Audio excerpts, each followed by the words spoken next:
a man at the absolute peak of his success, the brilliant CEO of a billion-dollar tech firm, makes a choice that will echo through the halls of power and shatter the lives of everyone he knows. He decides to trade everything he built with his wife, their home, their history, their future, for a fleeting fantasy with a supermodel.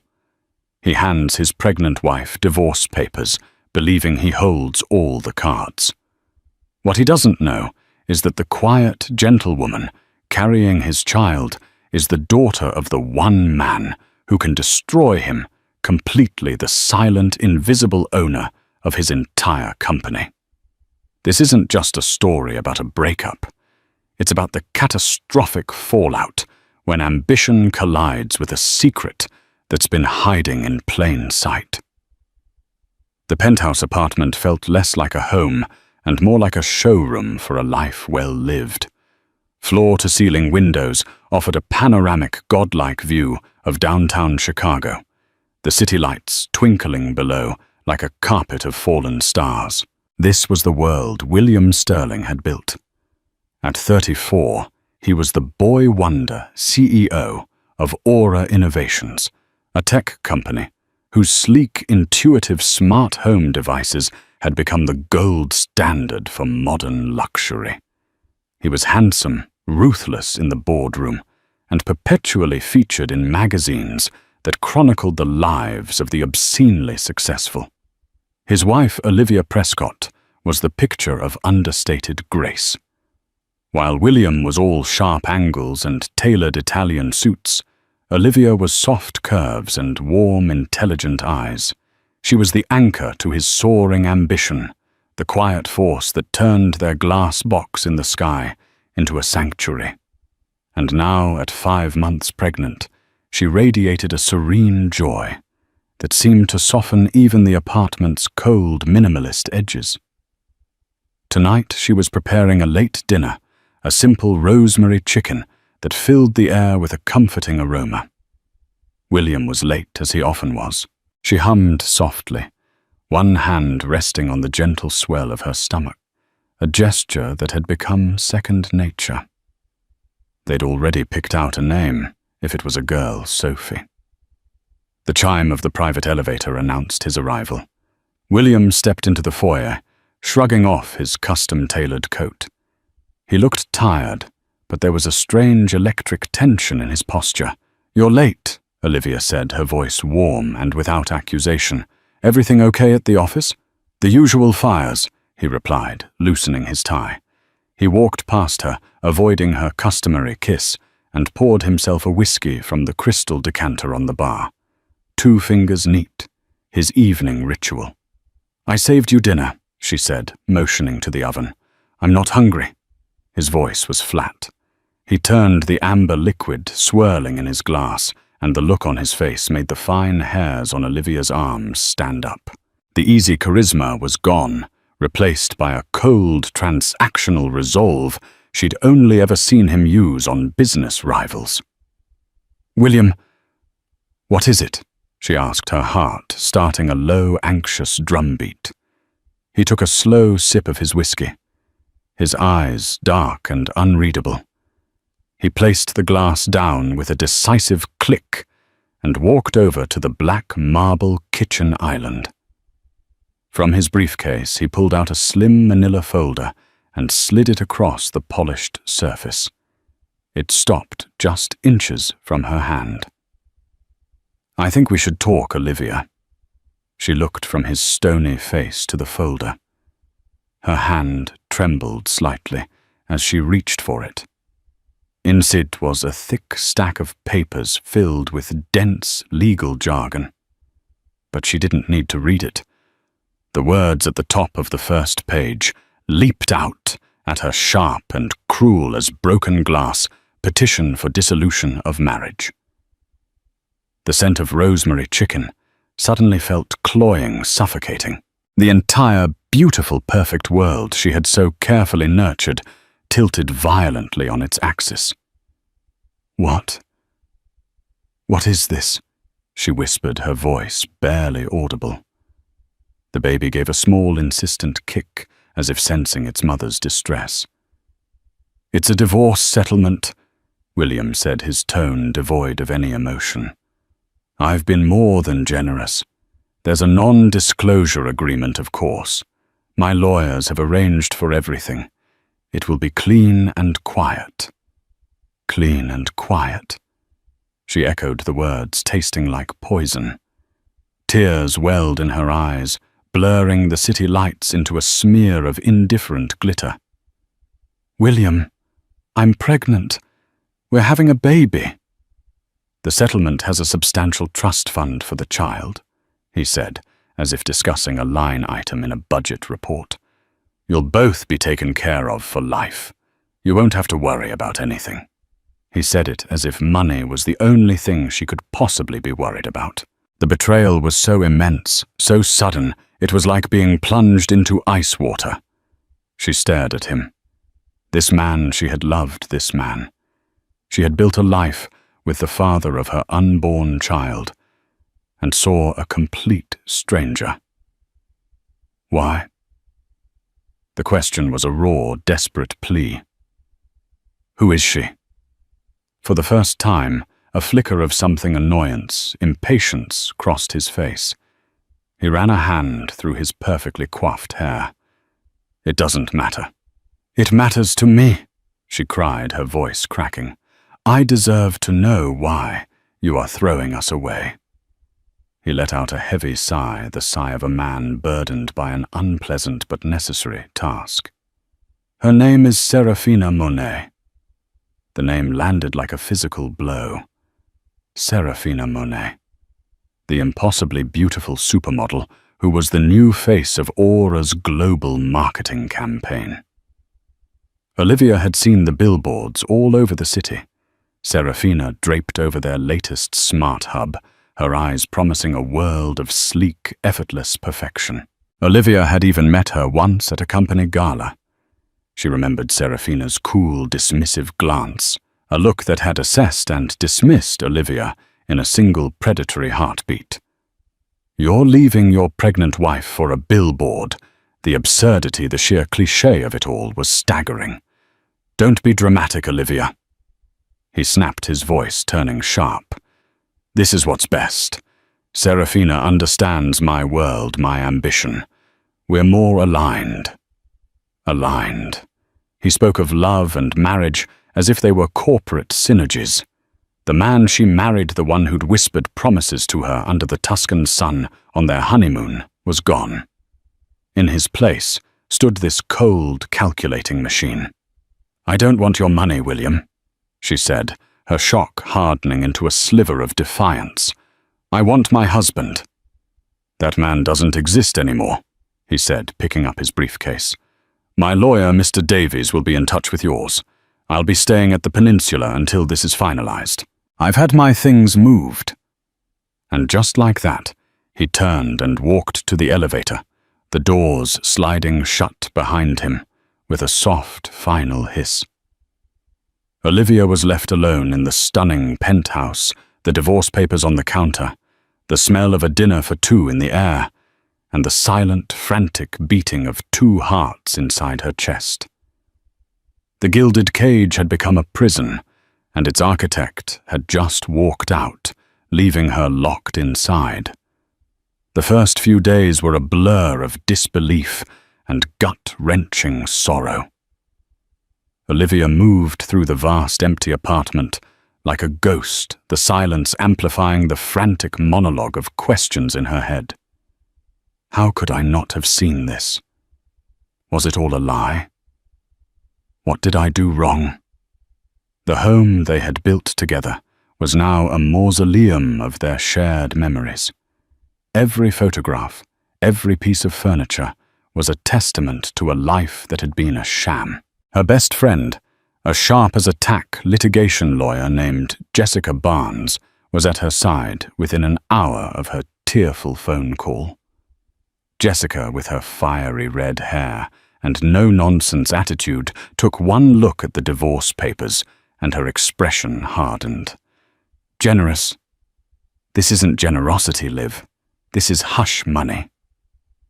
Jessica spat, scanning the document. "He's trying to buy your silence with a settlement that's a rounding error for him. And this NDA is ironclad. He wants to erase you." Olivia just shook her head, wrapping her arms around her stomach. "I don't understand. We were happy. We were planning the nursery." "He was planning his exit strategy." Jessica corrected, her voice softening as she put an arm around her friend. "Men like William Sterling don't just fall out of love. They make calculated business decisions. And right now, you and this baby are a liability to his brand." The word liability struck Olivia harder than anything else. She wasn't a wife, a partner, or the mother of his child. She was a problem to be managed. Within a week, the news broke. It wasn't a quiet announcement, but a carefully orchestrated media blitz. Page 6, TMZ, and every gossip blog imaginable ran the same story, complete with high-resolution paparazzi photos of William and Serafina Monet leaving a Michelin star restaurant in New York. They were a stunning couple. He the powerful tech mogul, she the ethereal beauty. The narrative was clear. William Sterling had upgraded. The articles barely mentioned Olivia. When they did, she was referred to as his estranged wife, a footnote in the story of his glamorous new chapter. There was no mention of the pregnancy. William's PR team had done their job flawlessly. The humiliation was a physical weight. People she knew, friends of the couple, suddenly stopped returning her calls. Their social circle, she quickly realized, had never been hers. It was William's. She was just a temporary accessory. William's lawyer, a piranha named Gregory Davies, began a campaign of relentless pressure. He called daily, his tone oozing with condescending pity. "Mrs. Sterling," he'd begin. "My client is prepared to be very reasonable, but his patience is not infinite. We would all like to see this resolved amicably, for the sake of the child." The veiled threat was always there. Sign the papers, take the money, and disappear, or things would get ugly. They would drag her name through the mud, paint her as an unstable gold digger trying to trap a wealthy man. Jessica was her rock. "Don't you dare sign anything," she commanded. "We're going to fight this, not for his money, but for your dignity." But fighting felt impossible. Olivia felt fragile, exposed. The stress was taking a toll. Her doctor warned her to stay calm, that extreme anxiety wasn't good for the baby. So with a heavy heart, she made a decision. She couldn't stay in that penthouse, surrounded by ghosts. She packed a few suitcases, left the keys on the counter next to the now wilted flowers William had sent her last week, and walked away from the life she had known. She found a small two-bedroom apartment in Lincoln Park, a quiet neighborhood with tree-lined streets that felt a world away from the cold glass tower downtown. It was modest, but it was hers. For the first time in years, she felt a sense of autonomy, however terrifying it was. It was there, surrounded by moving boxes, that she finally allowed herself to confront the biggest question of all her father. Marcus Prescott was a quiet, unassuming man who lived a simple life in rural Wisconsin. He'd been an engineer, or so he'd always told her. He was a widower, a devoted father who had raised Olivia on his own after her mother passed away when she was young. He valued hard work, integrity, and above all, privacy. He had never been impressed by William's wealth or status, only concerned with whether he made his daughter happy. Olivia had called him the day after William left. She'd told him they were separating, editing the story, to spare him the ugliest details. His voice had been full of concern. "Are you okay, Liv? Is the baby okay?" That was his only question. "We're fine, Dad. I'm fine." She'd lied, choking back a sob. "Whatever you need, you just tell me. You know that." She knew. But calling him to ask for help felt like admitting she had failed. William had been her choice, her life. She wanted to prove to herself more than anyone that she could stand on her own 2 feet even now. She had a master's degree in architectural history that she'd never used content to support William's career. Maybe it was time to change that. But as the weeks turned into a month, the reality of her situation sank in. William had frozen their joint accounts. The generous offer was contingent on her signing the NDA. Without it, she had nothing but the small savings account in her own name. She was a pregnant, soon-to-be single mother with a resume that had a 7-year gap on it. The final straw came in the form of a glossy magazine cover in the checkout line at the grocery store. It was Vanity Fair. On the cover, William and Serafina were posed in his penthouse, her penthouse. The headline read, "Power and Passion, Tech Visionary." William Sterling and supermodel Serafina Monet on building a new empire. Inside the article was a nauseating tribute to their cosmic connection and shared vision. William was quoted as saying, "For the first time in my life, I feel like I've met my true equal." He had erased her. In the story of his life, she was being written out, her entire existence redacted. As she stood there, the magazine trembling in her hands, a cold, hard resolve settled deep in her bones. Dignity was one thing, justice was another. He had not just left her. He had tried to annihilate her legacy, her very reality. That evening she sat in her small apartment, the city lights of a different, more humble Chicago outside her window. She picked up her phone. She didn't call her dad's personal number. Instead, she dialed a number she hadn't used in years, the direct line to a man named Mr. Harrington, her father's fiercely loyal and discreet personal attorney. "Mr. Harrington," she said, her voice steady and clear. "It's Olivia Prescott. I need to talk to you about my father's primary business interest, the one in Chicago. I believe it's called Aura Innovations." In the gleaming steel and glass headquarters of Aura Innovations, William Sterling was king. He strode through the open-plan office like a conquering hero, his employees parting before him like the Red Sea. His divorce was old news, his relationship with Serafina a source of public fascination. The company's stock was soaring, buoyed by the endless free publicity. He felt invincible. Serafina was a constant presence at his side. She'd developed a sudden passionate interest in business, offering unsolicited opinions on marketing, branding, and even product design. "Darling, the Aura brand isn't just about technology," she'd purred one evening, tracing the lapel of his suit. "It's about lifestyle, aspiration. We should be sponsoring Art Basel, the Monaco Grand Prix. We need to be seen in the right places with the right people." William, blinded by her beauty and the validation she offered, readily agreed. He began pouring company money into vanity projects, sponsoring Serafina's favorite designer at Paris Fashion Week, a multi-million-dollar Aura Experience yacht party at Cannes, and a new ill-conceived line of Aura by Serafina, designer smart mirrors, that were hemorrhaging money in R&D.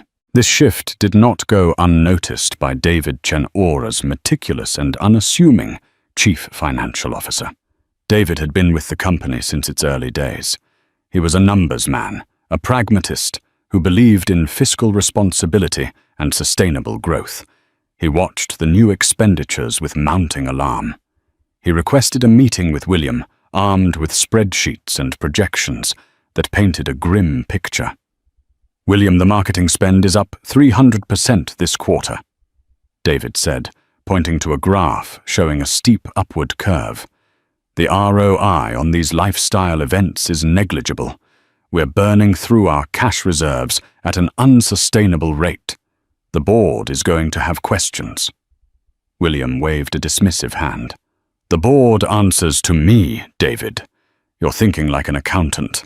I'm thinking about brand equity. We're not just selling gadgets anymore. We're selling a dream. This dream is costing us a fortune." David pressed his anxiety palpable. "And this Serafina mirror project, the preliminary data shows almost no market demand. It's a folly."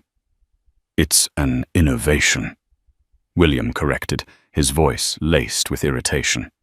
"Serafina has her finger on the pulse of the luxury market. You need to have a little more vision." But David's concerns weren't just about spending. He was the one who had to communicate with their majority shareholder, a notoriously private investment firm known only as MP Holdings. For years, MP Holdings had been a silent partner. They owned 60% of the company, a controlling interest, but had never once interfered with William's management. Their instructions, delivered through a small, prestigious law firm in Milwaukee, had always been the same: run the company as if it were your own. We trust your judgment. Lately, however, the inquiries from the law firm representing MP Holdings had become more frequent and pointed. They were requesting detailed breakdowns of expenditures, minutes from executive meetings, and projections for the next 2 fiscal years. The tone was no longer passive, it was forensic. "I'm getting daily emails from Harrington's office," David told William, looking troubled. "They're asking about the new marketing budget. They want a full P&L on the Serafina Mirror project. They've never been this involved." William scoffed. "They're probably just some faceless fund managers getting nervous. Send them the reports. They'll be dazzled by the press we're getting."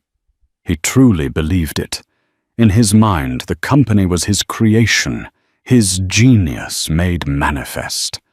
MP Holdings was just old money, lucky to have gotten in on the ground floor. William Sterling was the engine. He was Aura Innovations. Meanwhile, in a quiet law office in Milwaukee, Mr. Harrington was compiling a dossier. It was thick, detailed, and damning.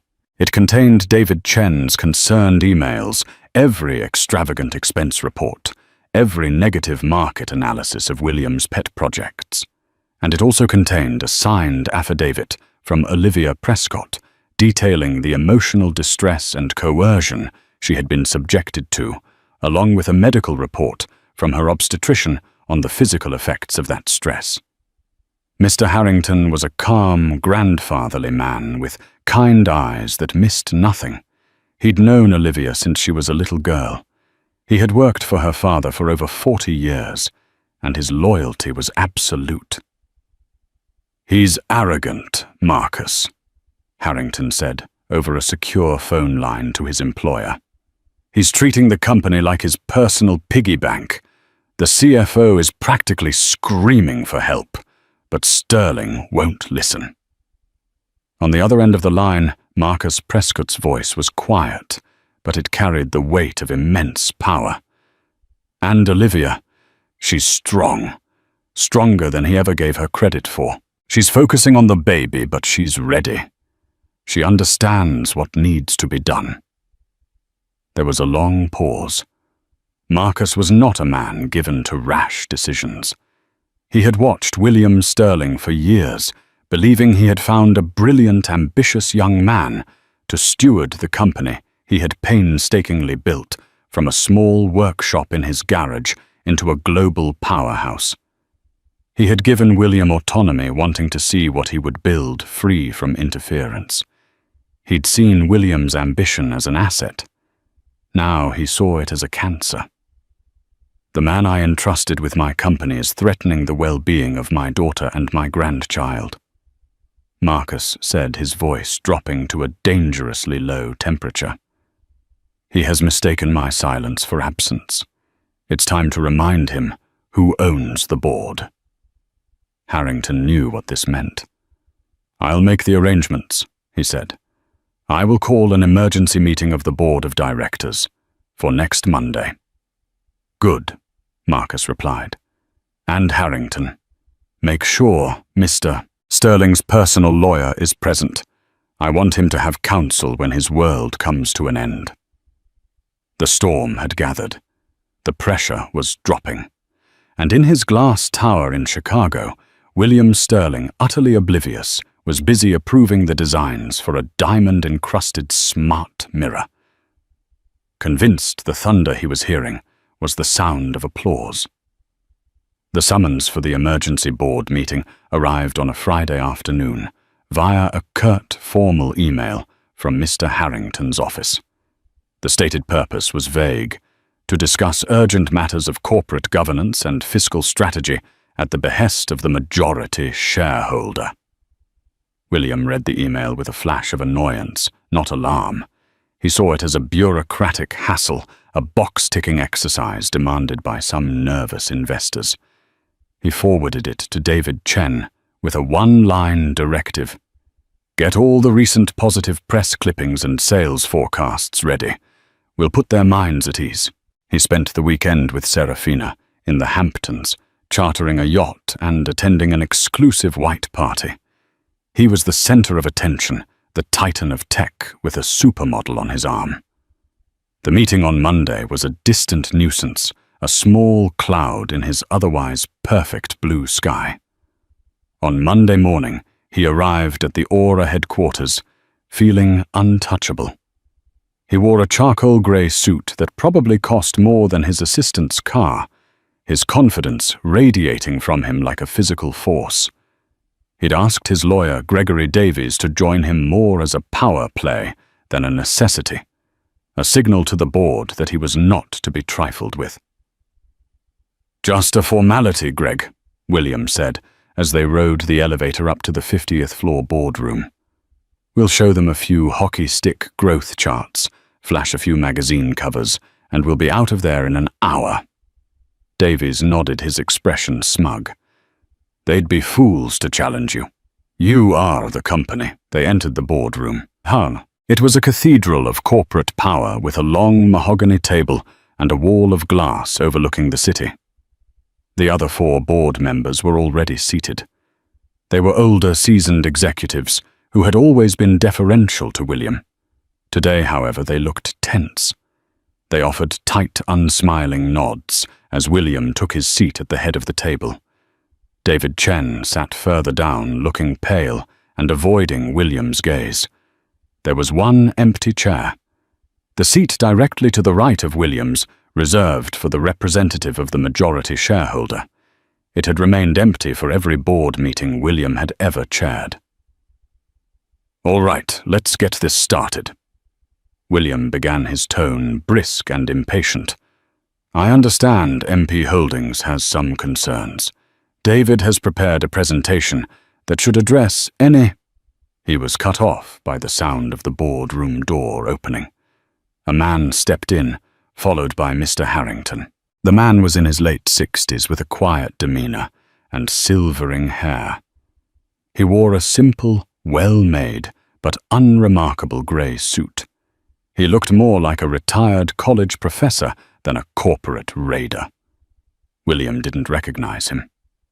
"I apologize for my tardiness," the man said, his voice calm and measured.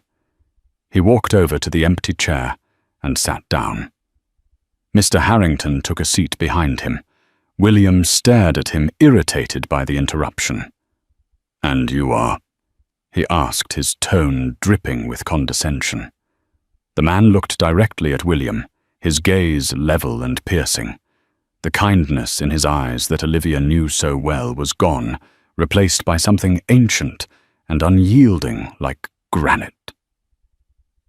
"My name is Marcus Prescott," he said simply. "I own MP Holdings." The name hit the room like a sonic boom. William's condescending smile froze on his face. Prescott. It couldn't be. He looked at the man's face. Really looked at it for the first time, and saw the faint, unmistakable echo of Olivia in the line of his jaw, the shape of his eyes. A cold dread, slick and oily, began to crawl up his spine. David Chen looked like he was going to be physically ill. The other board members shifted uncomfortably, their faces a mixture of shock and dawning comprehension. Gregory Davies, the shark-like lawyer, was speechless, his mouth slightly agape. "Olivia's father," William stammered the words, feeling like ash in his mouth. "That is my secondary role here today," Marcus said, his voice dropping an octave. "My primary role is that of the man who owns 60% of this company, the man who personally approved the seed funding that took you from a garage tinkerer to a CEO, the man whose trust you have used, abused, and betrayed." Marcus gestured to Mr. Hong. Harrington, who began distributing thick, spiral-bound folders to everyone at the table, including a stunned William and his lawyer. "Inside that folder," Marcus continued, his voice as cold and sharp as ice, "you will find a detailed accounting of your tenure as CEO for the past 6 months. You will find the exorbitant expenditures on what can only be described as vanity projects. You will find the internal projections from your own CFO, Mr. Chen, projections you willfully ignored, warning of the catastrophic cash burn. You will find market research demonstrating that the Serafina mirror is a product with no viable consumer base, a multi-million-dollar folly designed to stroke your own ego and that of your mistress." Every word was a hammer blow. William fumbled through the pages, seeing his own extravagant decisions laid bare in the unforgiving language of finance. He saw David Chen's ignored warnings, the damning charts, the abysmal focus group reports. This is just aggressive growth strategy." William sputtered, his usual glib confidence deserting him. "Brand building. Do not insult my intelligence," Marcus snapped, his voice cracking like a whip. "You have treated this company's assets as your personal slush fund. You have jeopardized the financial health of this enterprise and the livelihoods of its 1,200 employees. That is a breach of your fiduciary duty. That is grounds for dismissal." He paused, letting the weight of his words settle in the suffocatingly silent room. "But that is only the business side of things. Then there is the personal." Marcus's gaze bored into William, and for the first time in his life, William Sterling felt true abject fear. "You married my daughter. You stood before me and promised to love and protect her, and you discarded her in the middle of her pregnancy with the callousness one might show to an outdated piece of software. You subjected her to emotional cruelty and public humiliation, believing that your money and your power made you untouchable." He leaned forward slightly. "You were wrong. Your power was never your own. It was a loan, and I am here today to call it in." Marcus looked away from William, addressing the rest of the board. "I am calling for a vote of no confidence in CEO William Sterling, effective immediately. All those in favor?" One by one, the hands of the other 4 board members went up without hesitation. David Chen slowly, solemnly raised his as well. It was a unanimous decision. William stared dumbfounded. His world, his kingdom, the entire universe that revolved around him had just been snuffed out in less than 10 minutes. "You can't do this," he whispered, a desperate, pathetic plea. Marcus Prescott stood up, his authority absolute. "I already have. Mr. Harrington will provide you with the details of your termination. Your security access has been revoked. A security detail will escort you to your office to collect your personal belongings, and then they will escort you from the premises." He looked down at William, a fallen king, at the head of a table that was no longer his. "You told my daughter that the man she married no longer exists," Marcus said, his voice low and final. As of this moment, the CEO of Aura Innovations no longer exists either. The fallout was immediate and brutal. As William sat frozen in his chair, his mind struggling to process the cataclysm that had just occurred, his phone buzzed on the table. It was a news alert from the Wall Street Journal. William Sterling, abruptly ousted as CEO of Aura Innovations, founder's silent partner, Marcus Prescott, takes control. The story had been pre-written, ready to be published the second the vote was cast. Marcus had orchestrated a perfect corporate execution. 2 grim-faced security guards, men who had previously nodded to him with deference, entered the boardroom. "Mr. Sterling, if you'll come with us." The walk to his office was a walk of shame. The open-plan workspace, once a sea of admiring faces, was now filled with employees who stared at their screens, pretending not to notice the public execution of their former leader. The whispers followed him like a trail of smoke. In his glass-walled corner office, one of the guards handed him a cardboard box. "Personal effects only, sir."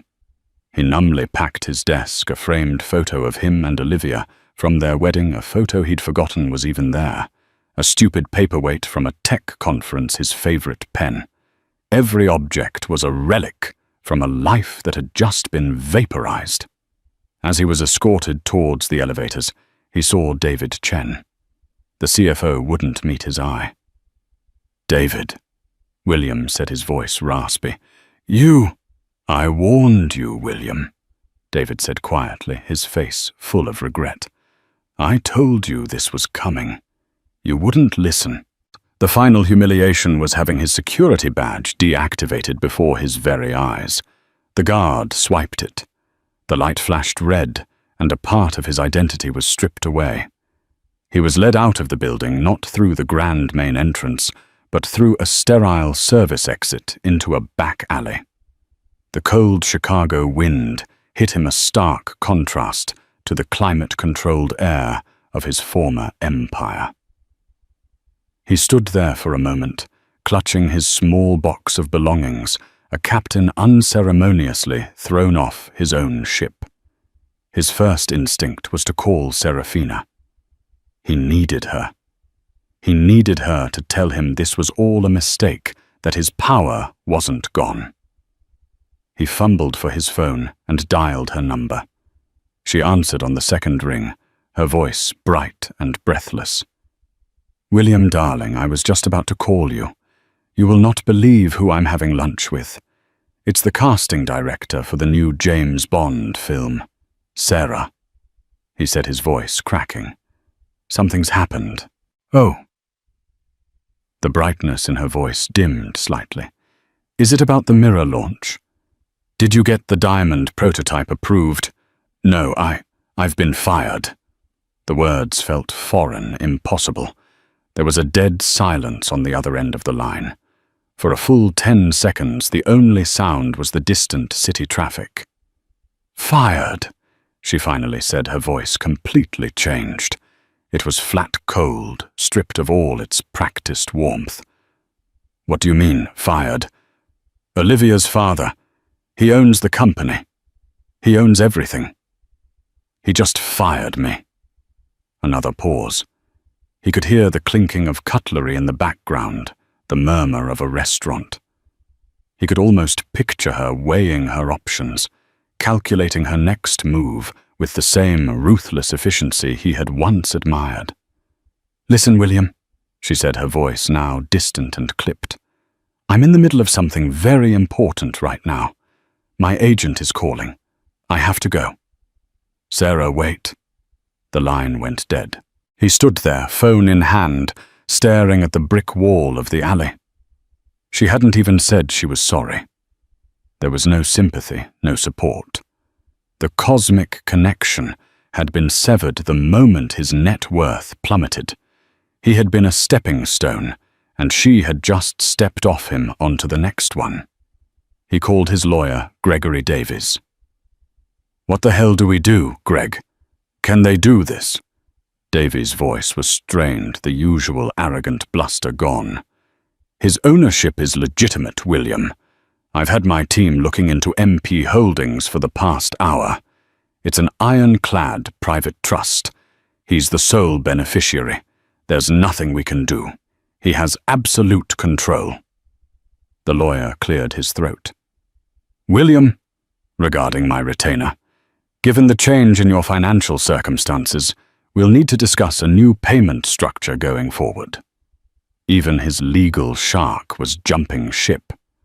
Desperate and utterly alone, William took a cab to the Peninsula Hotel, the luxurious suite he now called home. As he walked through the opulent lobby, the concierge gave him a look of strained pity. "Mr. Sterling, a message for you," he said, handing him a crisp hotel envelope. Inside was a letter from the hotel management, politely informing him that the corporate account used to pay for his suite had been suspended effective immediately. They would require a personal credit card to cover any further nights. His corporate cards, he soon discovered, had all been cancelled. He tried his personal American Express black card. Declined. A sick realization dawned on him. His entire liquid worth was tied up in company stock and bonuses assets that Marcus Prescott could and likely would freeze or claw back due to his breach of fiduciary duty. The unraveling was swift and total. Within a few hours, he had gone from a titan of industry to a man with a box of office supplies, a cancelled credit card, and a dead phone line, to a lover who had already forgotten his name. He was a ghost haunting the lobbies of a life he no longer owned. He had traded his wife, his child, and his integrity for a world of glittering surfaces, and he had just discovered that underneath there was nothing at all. While William's world imploded, Olivia's was quietly, carefully being rebuilt. The day after the board meeting, her father called her. There was no triumphant, "I told you so," in his voice, only gentle concern. "It's done, Liv," he said simply.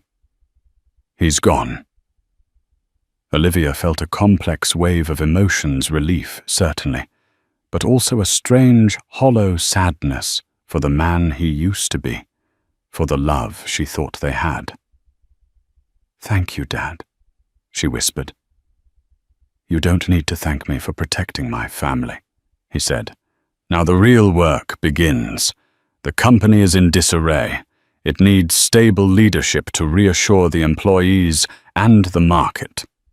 "Are you going to run it?" she asked. "No," he said firmly. "I'm an engineer, not a CEO. I build things, I don't run them.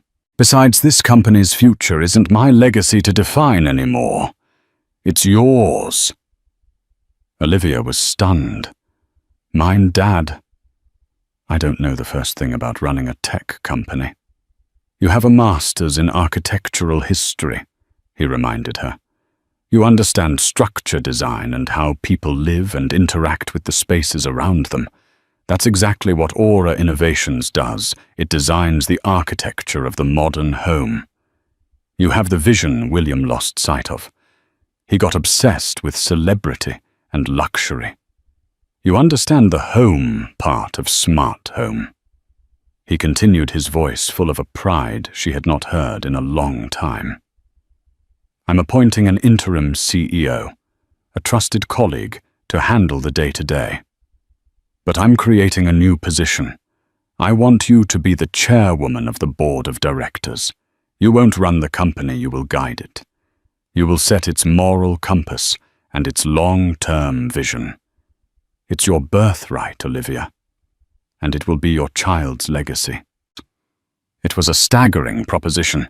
For years she had willingly taken a back seat, believing her role was to support William's dream. The idea of having her own, of wielding that kind of influence, was both terrifying and exhilarating. But as she placed a hand on her now prominently rounded belly, she felt a surge of purpose. She wasn't just Olivia Prescott anymore. She was Sophie's mother. She had to build a world she wanted her daughter to grow up in. "Okay, Dad. she said, her voice filled with a newfound strength.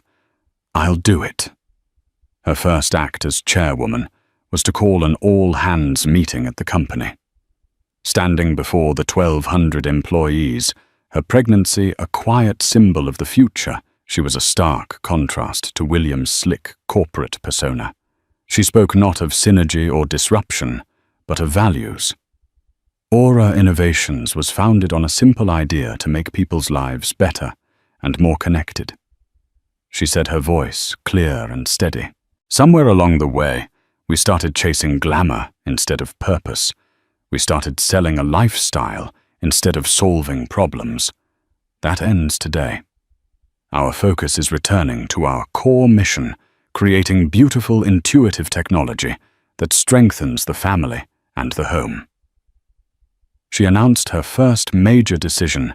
The Aura by Serafina Mirror project was officially cancelled. The R&D budget would be reallocated to 2 new initiatives. First, a new division focused on accessibility tech, designing products for the elderly and people with disabilities. Second, a charitable foundation funded by 10% of the company's annual profits, dedicated to providing safe housing for families in need. A wave of applause, genuine and heartfelt, swept through the auditorium.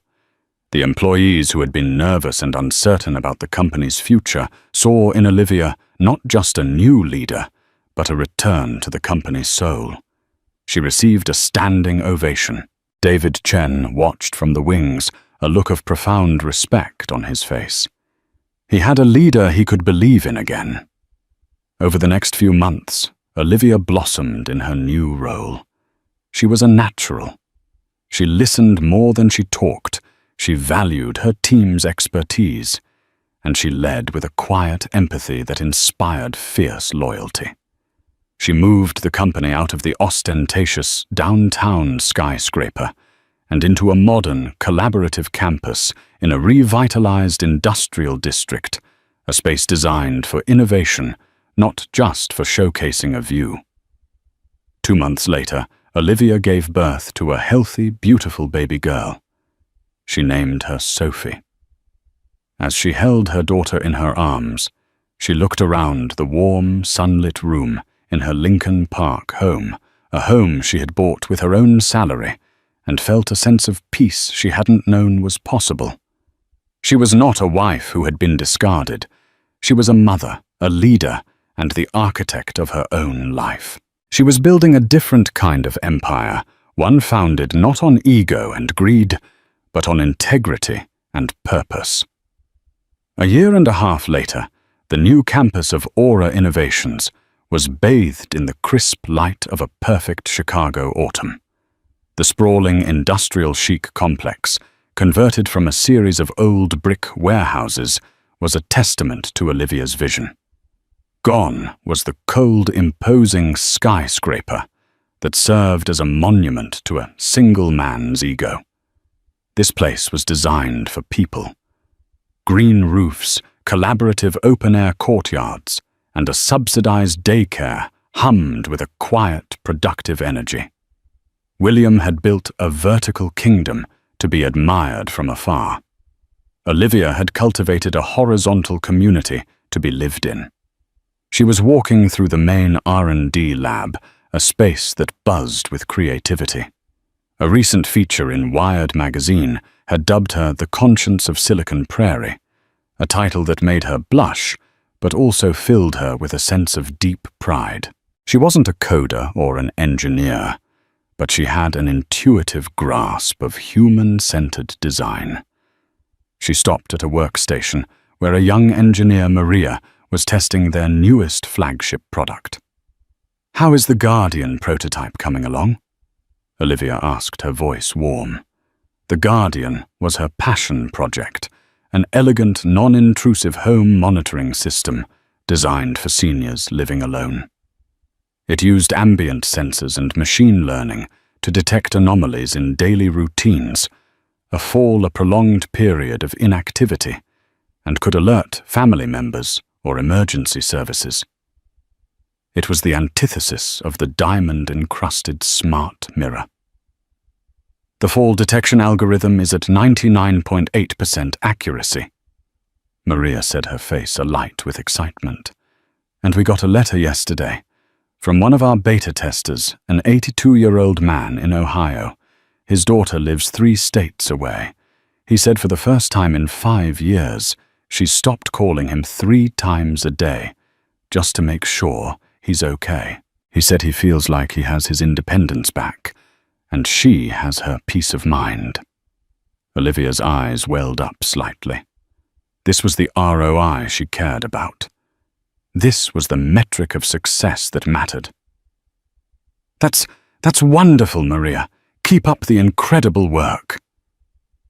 This professional fulfillment was mirrored by a personal joy that was deeper and more profound than anything she had ever known. Her life now revolved around a different, much smaller son, her daughter Sophie. That Saturday, her Lincoln Park brownstone was filled with the sweet smell of banana pancakes and the sound of tiny feet pattering on hardwood floors. Sophie, now a curious and determined toddler, with her mother's smile and her grandfather's calm, observant eyes, was the undisputed ruler of the household. Marcus was visiting for the weekend, as he did most weekends. He was on the floor, his suit and tie persona completely gone, replaced by a soft sweater and an expression of pure adoration as he helped Sophie stack a wobbly tower of wooden blocks. "Higher! Grandpa, higher!" Sophie squealed with delight as the tower finally tumbled the blocks, scattering across the colorful rug. Olivia knelt down, placing a plate with a small, syrupy pancake on the coffee table. "Breakfast is served, my little architect." Marcus watched her, a gentle smile on his face. "You know," he said quietly, "when I started the company in my garage all those years ago, I dreamt it would one day build amazing things. But I never imagined the best thing it would ever build is this." He gestured around the room at Olivia, at Sophie, at the warm, happy chaos of their life. "You took the pieces he broke, and you built a real home, Liv, for you and for her. I'm so proud of the mother you are." His words touched her deeply. Her success as chairwoman was gratifying, but her success here, in these quiet moments of love and normalcy, was her true masterpiece. She thought of the life she'd had with William, a life of galas of performance, of maintaining a perfect image in their glass box in the sky. It was a life built to be photographed. This life was built to be lived. Later that week, she was downtown to meet Jessica for lunch. The weather had turned, and the city was bracing for winter. A cold, persistent drizzle fell from a gunmetal gray sky, and the wind whipped off Lake Michigan, forcing pedestrians to hunch deep into their coats. Olivia stood at a busy intersection on Michigan Avenue, waiting for the light to change when a man across the street caught her eye. He was huddled at a bus stop, trying to shield his face from the wind. He was thin, almost gaunt, and his worn, ill-fitting coat looked insufficient for the biting cold. The sharp, custom-tailored suits were gone. The confident swagger replaced by a defeated slump in his shoulders. It took her a full 10 seconds to realize it was William. The change was so shocking it was disorienting. He was no longer a titan, no longer a king. He was just a man stripped of all his power and prestige, waiting for a bus in the rain. As if sensing her gaze, he looked up, and for a heart-stopping moment, their eyes locked across the torrent of yellow cabs and city buses. She saw a flicker of everything in his eyes, shock, disbelief, and then a wave of shame so profound it was like a physical blow. He flinched, his face contorting in an expression of raw, agonizing regret. He looked at her healthy, confident, wrapped in a warm coat, the picture of a life well lived, and it was as if he was seeing the ghost of the entire world he had burned to the ground. He broke eye contact first, turning away abruptly and fumbling in his pocket, pretending to look for something. When the bus hissed to a stop, he shuffled on without a backward glance, swallowed by the crowd of anonymous commuters, erased by the mundane rhythm of the city. Olivia stood rooted to the spot, the rain cold on her face. The hatred, the anger she had once felt, was gone. In its place was a vast, empty pity. He had nothing. The divorce had been brutal on him. His blatant mismanagement had allowed the board to enact clawback clauses on his bonuses and stock options. He'd been left with a fraction of his former worth. Serafina had never spoken to him again. His friends had vanished.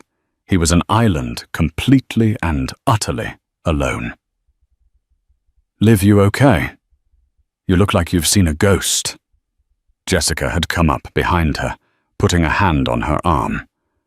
Olivia took a slow breath, the cold air filling her lungs. "Something like that," she murmured. Seeing him wasn't a shock of pain, but a quiet moment of finality. He was a postscript to a chapter she had finished reading long ago. He had chased a supernova, a blindingly brilliant existence that was always destined to collapse into a black hole. She had chosen to cultivate a garden, tending to it with patience and purpose, and now it was flourishing beyond her wildest dreams. Her phone buzzed in her pocket. It was a picture message from Sophie's daycare. It was a blurry photo of her daughter, face lit up with a triumphant grin, having just taken her first few wobbly, independent steps. A real, unburdened smile spread across Olivia's face. She looked across the street one last time at the spot where William had stood. There was nothing there now but rain and strangers. He was an echo. Sophie was the future.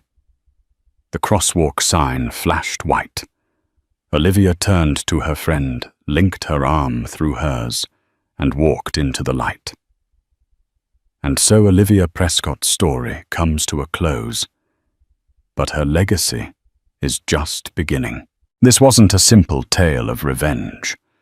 It was a story about resilience, integrity, and the quiet, unshakable power that lies within those who are underestimated.